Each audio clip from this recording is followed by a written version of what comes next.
Larry is an entrepreneur and nonprofit activist investor. The new plans to return to the Titanic site as we approach the one-year anniversary of the submersible implosion that left 5 people dead. But Larry Connor, who has experience diving to the deepest point on Earth and even has been to outer space, Larry Connor will be the pilot for that mission. Most consider it a radical and innovative approach to education in Dayton with the Greater Dayton School. It's Kids and Community, the nonprofit agency set up by entrepreneur Larry Connor. The Connor Group operates apartment complexes all across the country. One CEO right here in Ohio decided to recognize hundreds of his employees. After making a quick $1.6 million on Wall Street, CEO Larry Connor decided to invest in his people. I'm taking the entire $1.6 million and dividing up amongst all of you. You've earned it. You have been to space. True. You have been to the deep abyss. And now where are we today? Yeah, so we're sitting at the Greater Dayton School. And so the very brief history is our not-for-profit is called the Connor Group Kids and Community. So over the last 15 years, we've been really focused on making a long-term, sustainable difference measured by real metrics in kids' lives, whether it's locally, regionally, or nationally. So in 2016, we decided to explore the possibility of starting our own school. Never intended to be a school, just one school. But we believe that there's a crisis in America of education for under-resourced kids. And they're the future of America.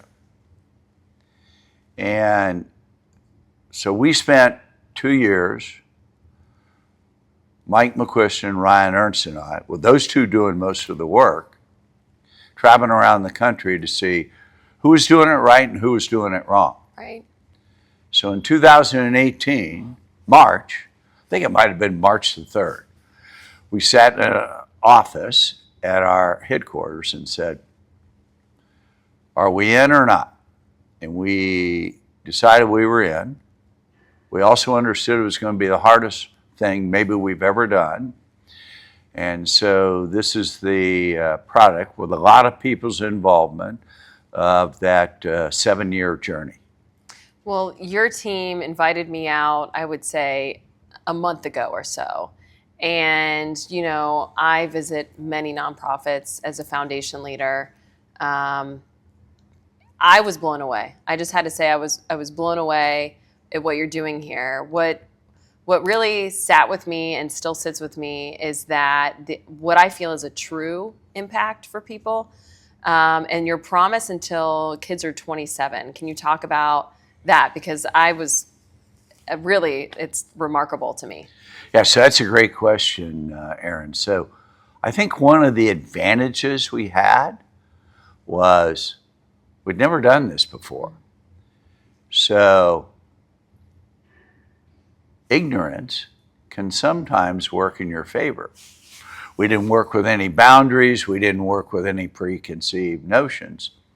But we did work with some long-term beliefs and objectives. And one of them was, well, can we truly change the trajectory long-term of these kids' lives? And so the only way to really benchmark that is to stay with them. So this school is preschool to K-8. But then they become GDS, what we call scholars. So we have 3 targeted high schools they'll go to. And then for those kids who make sense to go to college, we're going to help them not only get in, but stay in.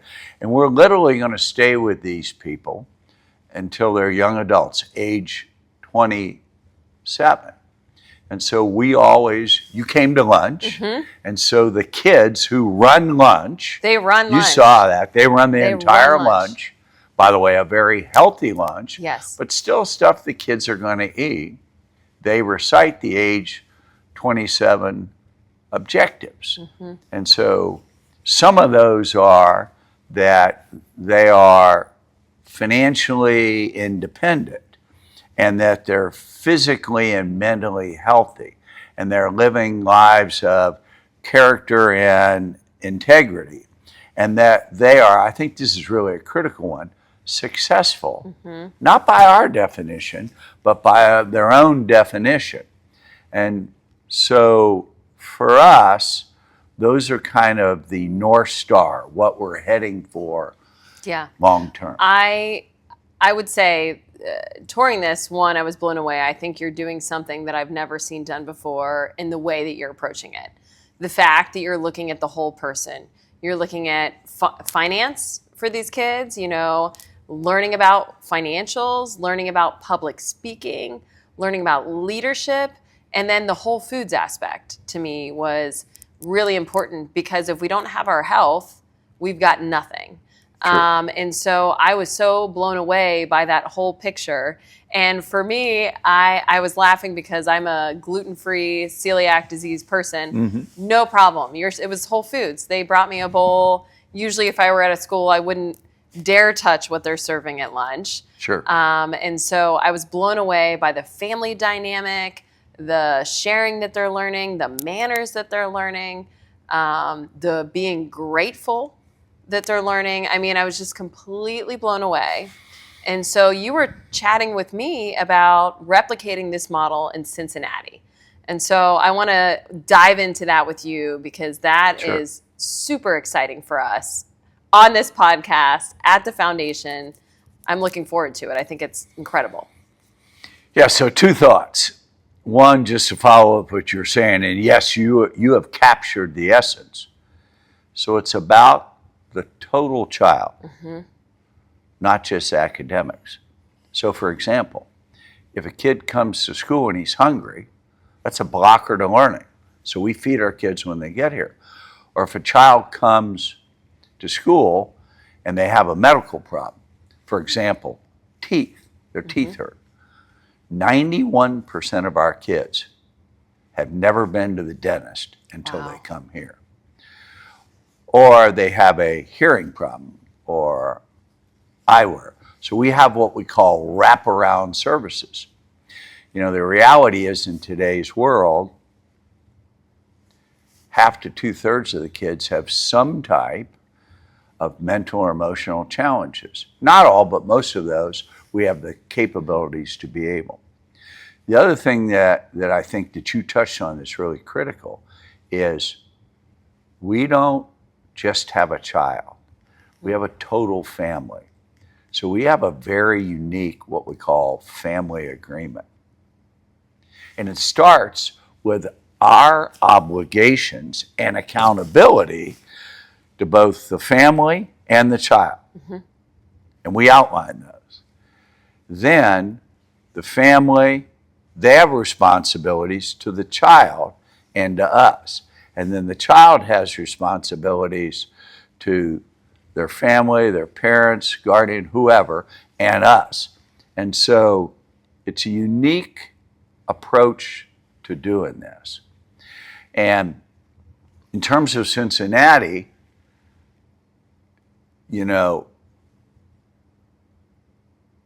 as I said earlier, we never did this to be a school of one.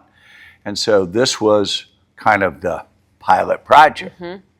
So now we need to go to another city, a major metropolitan area, and show that, well, it's not in our backyard, but that we can replicate that.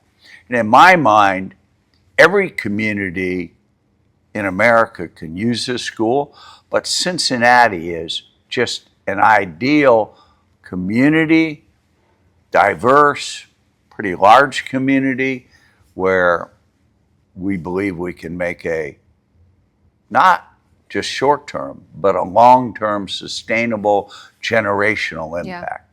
To me, when we talk about things, I think, always about sustainability and what's the long-term strategy for anything, whether it's business, whether it's nonprofit, whether it's an individual. What is your long-term strategy? Sure. So I think the thing that empowered me so much on, like, I'm drinking the Kool-Aid now, but the Kool-Aid has measurables. Yep. And I'm on board because you are strategically not just offering a handout, it's the hand up that's going to change a life. It's going to change a family's life.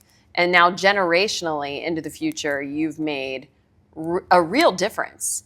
And I don't know that all nonprofits think through the full long-term sustainability aspect when they're looking at making an impact. And that's always something that I wish everyone would do. You guys have done it.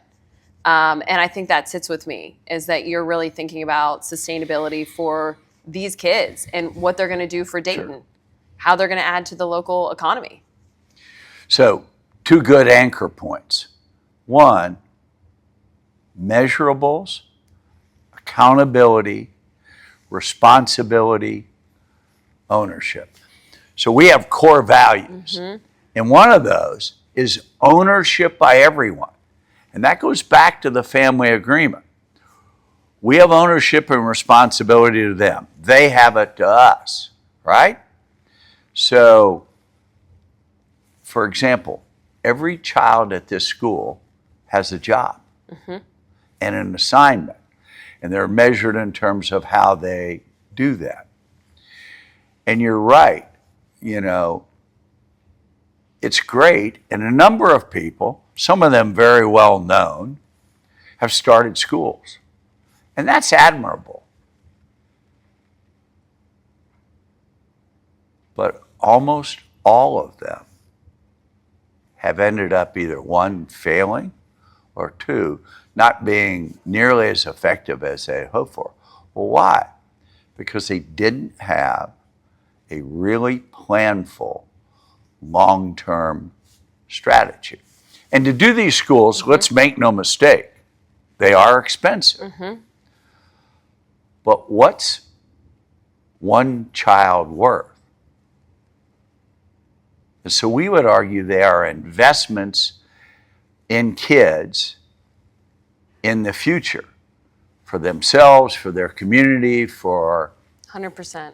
You know, the United States. And so when, for example, in Cincinnati, where we're out fundraising, we're going to be the biggest contributor dollar-wise, but we need the community's support. We can't do it without them. Right. And not only do we need their financial support, but we need them to advocate for this school. We have also thought very long-term. In fact, Ryan Ernst came up with this concept, I think a year and a half or 2 years ago, that if we take the Connor family net worth, we have established a $500 million endowment fund that is being funded so that generationally, when maybe I'm not here, my wife's not here, that there's the financial resources to be able to support, whether it's a school in Dayton, a school in Cincinnati, if we decide to do others in the state of Ohio. So we're not thinking about the next 5 years, we're thinking about the next 50 to 100. Yeah, and that's where people should be thinking about, whether it's their business, whether it's their nonprofit. So I love that you've done that, because I preach that all day, every day.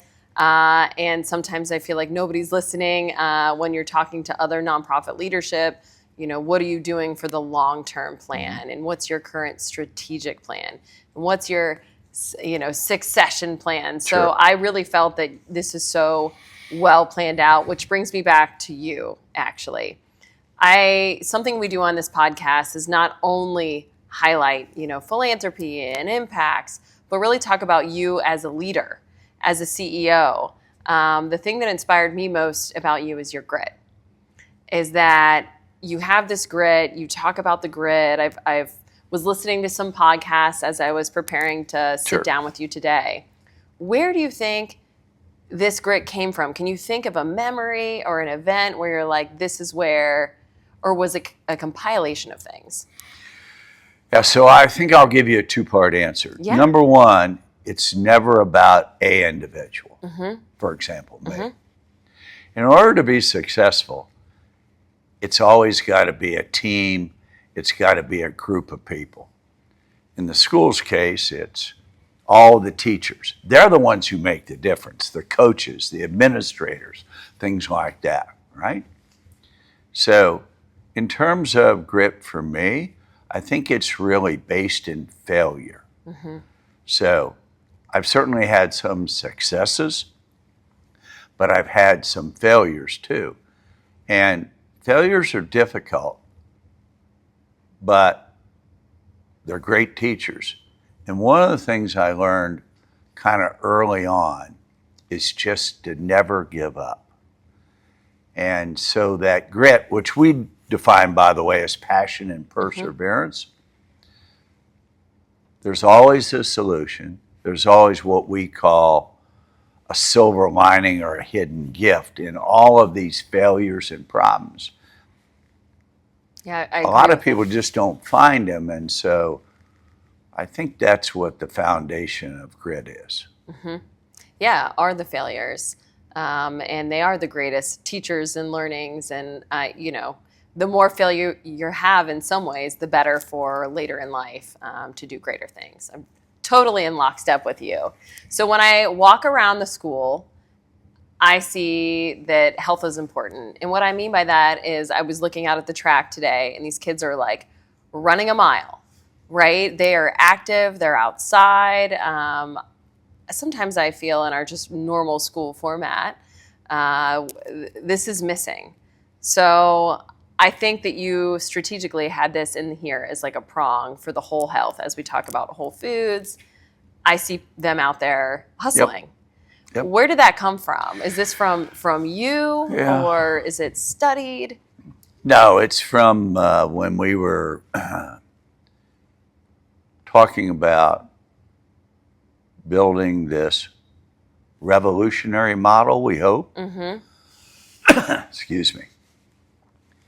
If you don't have your health and wellness, you have nothing.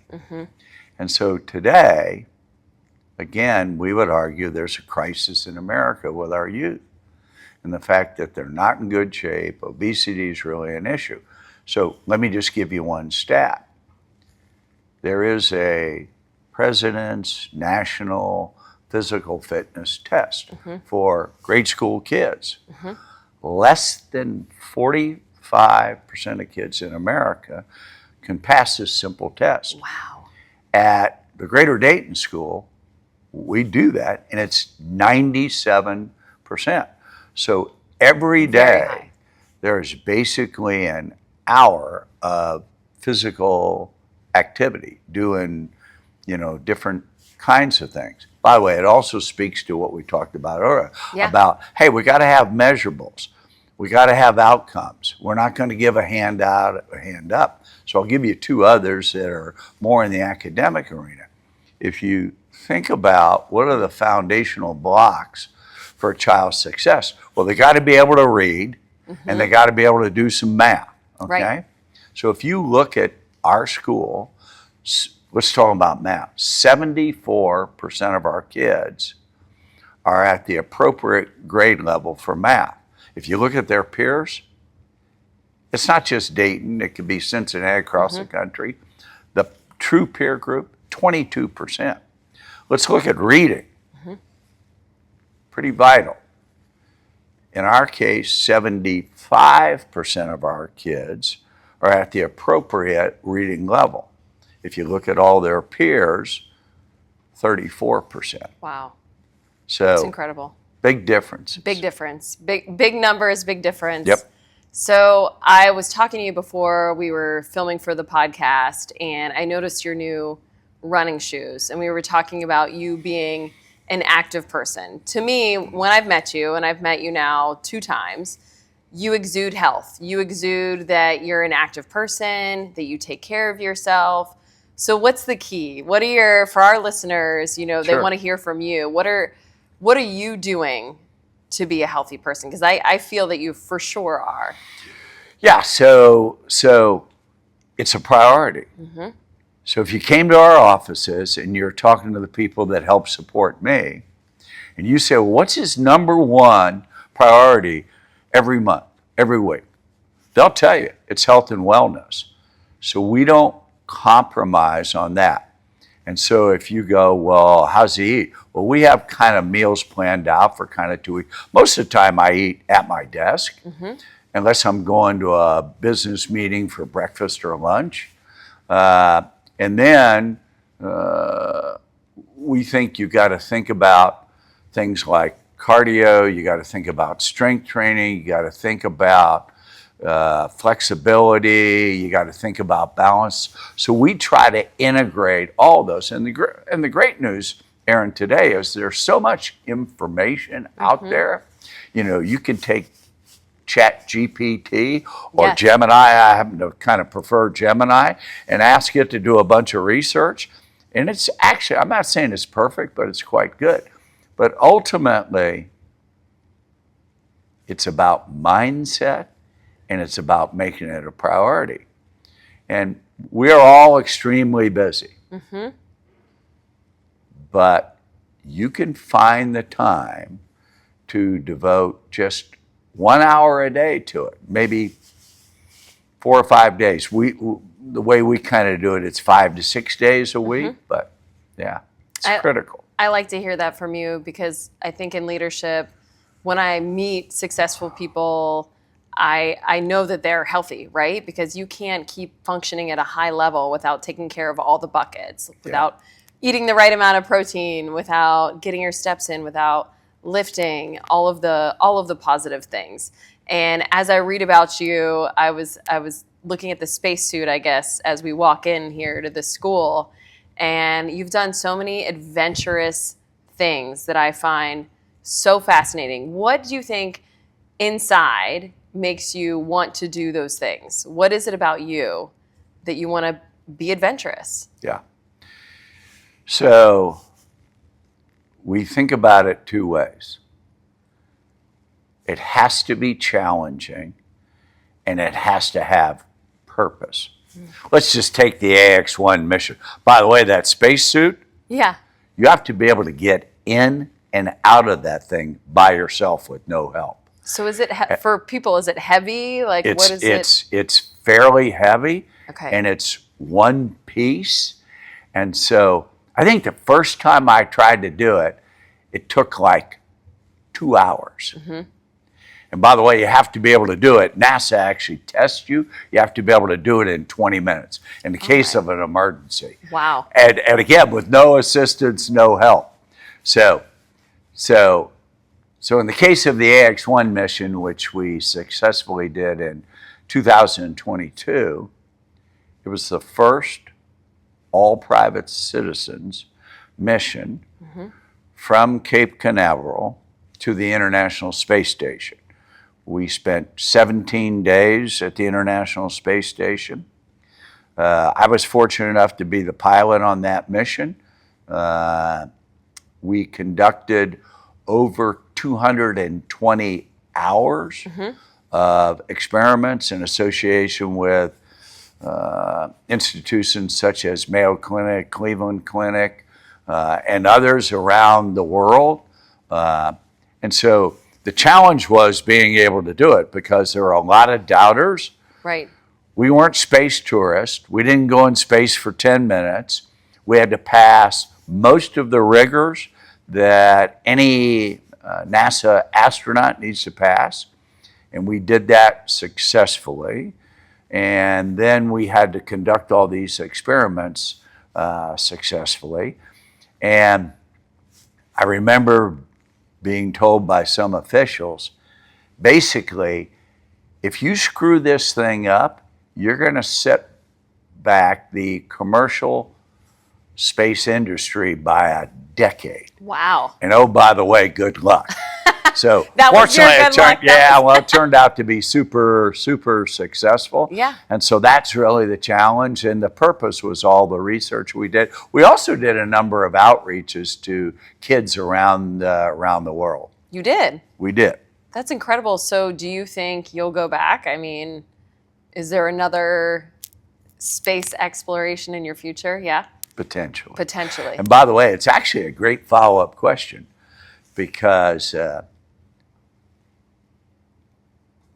if I do, and by the way, what people don't realize is the 17 days on the International Space Station was extraordinary, but there was 10 months of almost full-time training, which was exceptionally hard. Can you run us through just like summarize a day? You know, is it David Goggins style? If you know who David Goggins is. Yeah. It's actually not physically. The physical training you got to do on your own. Okay. Because I was pretty fit, that really wasn't an issue. Yeah. But so all you need to know is the NASA astronauts are the best and the brightest. In a typical class of 40, they have 20,000 applications, and they only take 40. That's incredible. And one of the things you have to have is an advanced STEM degree. Really? Engineering, science, medicine. Well, I have none of those. I was an English major in undergrad with a concentration in Shakespearean literature. So that doesn't really It probably served you well there for a while. Yeah, it doesn't really qualify me.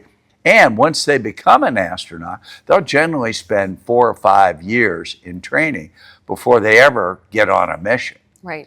So we basically had to cram into 10 months that 5 years of training. And because we have no background, their language, their acronyms, honestly, I was totally lost.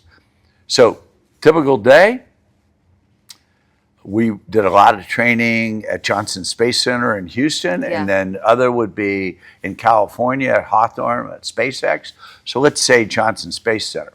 I'd get there at 6:30 or 7 a.m., and we'd finish at 6 or 6:30 at night, and I spent most of the day lost and confused and trying to figure out and learn and ask a lot of either ignorant or dumb questions.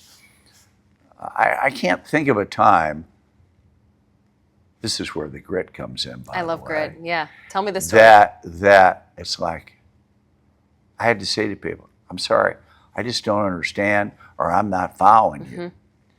So it's a bit deflating on your drive home, but my mindset was I'd get back to the hotel, try to work out a little bit, get something to eat, go to bed, and go, okay, next day, let's go for it. Let's go for it. Yeah. When I think about, you know, as a boss, I'll email my team, hey, I'm going to be out of office. I'm going to Italy. Sure. Or hey, I'm going to Hilton Head with the children.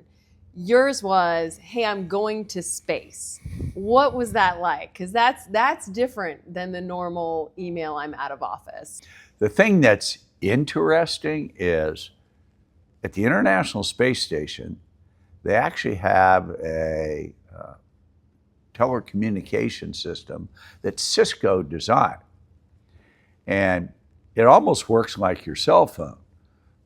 You'll call basically the area code and the phone number, and depending upon where the station is positioned around the globe, it'll either go through or not. If it goes through, the clarity is like unbelievably good. Now, if you don't know, it comes up a weird, it's actually a Houston area code, which I think is 242. Right. And so, for example, like we're working like, I was the first person to get up on station generally at like 5 or 5:30 in the morning. And you take kind of a dry kind of shower, but it actually works pretty good. Anyway, so we're working crazy, but then they have this Cisco phone system. So at night, and we literally started at 5:30 in the morning, wouldn't end, we'd have a final debrief like 8:30 at night. So, and I was actually sleeping. Everybody sleeps on station except me, because I was sleeping in the capsule, the Crew Dragon, because I'm the pilot. If we ever had an emergency, I got to be in there and start activating systems. Right. And so you had this link, and so I just decided I'm going to start calling people. Right. And so, for example, like Ryan on a Saturday morning, I called him, and so he answers the phone, fortunately, and I go, "Hey, what are you doing?" And he knew I was on the International Space Station. So I called some 40 different people, and we had very, very little free time, but if I did, I just thought it was kind of the right thing to do and kind of fun to do, and it's very fun. Would be kind of, motivational for people. So, right. So if I have the good fortune to go back, I don't know if that'll happen, but maybe I would make that even a bigger priority. Well, I would love to be on your voicemail call list, on a Saturday or Sunday Aaron, while you're at the space station. So I can't tell you when it'll be or what day. Yes. But done. Incredible. Thank you. I think the thing that draws me to you as a person, as someone that I look to from a leadership perspective, is the grit. I mean, I always say, sometimes my husband might make fun of me. The thing that I'm trying to instill in my children at 10 and 6 is grit. Sure. I want them to work hard. I want them to have failures.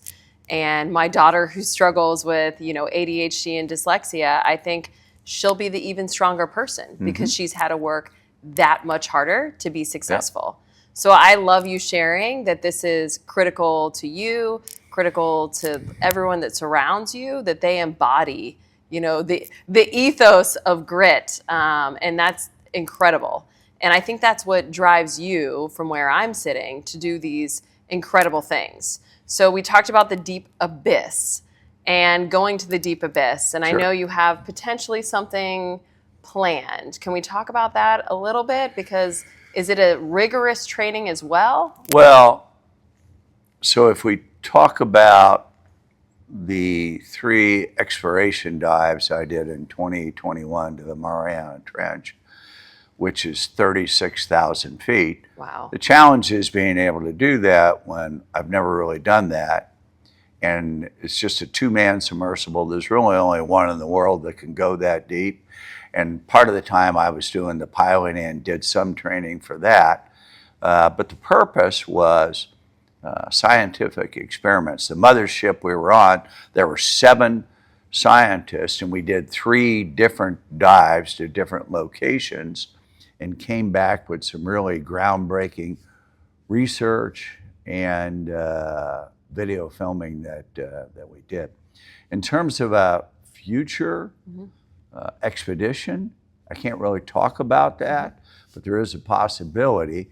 And I can say this, we will only do it if we can do it safely and successfully.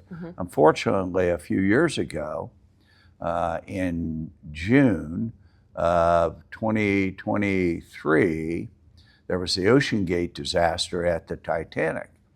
And very tragic, yeah. A fellow by the name of Stockton Rush, who actually, by the way, most people don't know this, I talked to him and he was trying to get me to do a dive. And once I did my due diligence and analysis on a sub, I said, there's not a chance in the world I'd get into that thing. So an example of too much hubris and I think ego. And so it's bad engineering, bad equipment, bad materials, bad outcomes. And unfortunately, it set the ocean exploration industry massively back. And the little known fact, by the way, is that he never got his sub certified. Well, the reason why he didn't is because it never would have been certified by the DNV, which is an international organization based in the Netherlands and Germany. And they are very, very rigorous.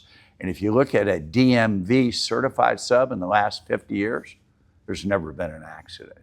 So, wow. So there may be a possibility for us to do something in the future. What do you think, when you think about the adventures, what do you think is next? Like beyond what we've talked about, is there something in your legacy as I think about you as a person, right? You're going for it. That's a really fun fact about you, is that you're always going for it, whether you're shooting for the stars, whether it's for this school system that you're building that's incredible, whether it's for literal space Sure. or the bottom of the ocean, right? What's next? What do you think is a part of that legacy you're trying to achieve? So I honestly don't think it's about legacy. Yeah. Yeah, I don't really think that way. People have asked me, like, I just think about challenge and purpose. And I would have this observation. The mind is the great limiter.